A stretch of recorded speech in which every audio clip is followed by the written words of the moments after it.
ছাত্রছাত্রীদের সঙ্গে পুলিশের কোনো বিরোধ নেই।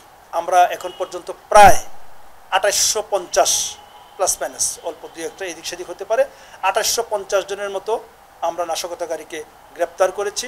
এটি আরও 4-5টা মামলা বাড়তে পারে কিছুক্ষণের মধ্যে হয়তোবা। আপনারা দেখেছেন যে গত কয়েকদিনে ঢাকা শহরে যেই নাশকতামূলক যেই কর্মকাণ্ডগুলো সংঘটিত হয়েছে এবং দুঃখজনকভাবে কিছু প্রাণহানিও ঘটনা ঘটেছে। এতে করে ঢাকা শহরের যে আমাদের যে 50টি থানা রয়েছে সেই 50টি থানায় এখন পর্যন্ত 264টি মামলা এখন পর্যন্ত রুজু করা হয়েছে। আমার জানা মতে আরও 4-5টি মামলা প্রক্রিয়াধীন রয়েছে। তো এখন পর্যন্ত 264টি, এটি আরও 4-5টা মামলা বাড়তে পারে কিছুক্ষণের মধ্যে হয়তোবা। আর এখন পর্যন্ত নাশকতাকারী হিসেবে আমরা এখন পর্যন্ত প্রায় 2850 প্লাস মাইনাস অল্প দুই একটা এদিক সেদিক হতে পারে 2850 জনের মতো আমরা নাশকতাকারীকে গ্রেপ্তার করেছি এবং অসংখ্য আসামিকে আমরা কিন্তু রিমান্ডে এনেছি এবং তাদের কাছ থেকে আমরা গুরুত্বপূর্ণ তথ্য পেয়েছি।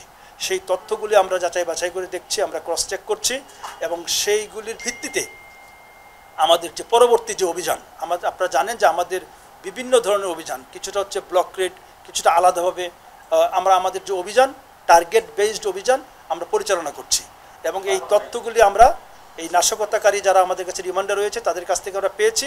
আমাদের যে গোয়েন্দা সেখান থেকে আমরা কিছু তথ্য পাচ্ছি, সেই তথ্যগুলি আমরা বিচার বিশ্লেষণ করে আমাদের অভিযান আমরা পরিচালনা করেছি এবং এগুলি অব্যাহত থাকবে। তবে আমি পরিষ্কারভাবে আমাদের বলতে চাই, সাধারণ কোনো ছাত্রছাত্রীদের সঙ্গে বাংলাদেশ পুলিশ তথা ঢাকা মেট্রোপলিটন পুলিশের কোনো ধরনের কোনো বিরোধ নেই।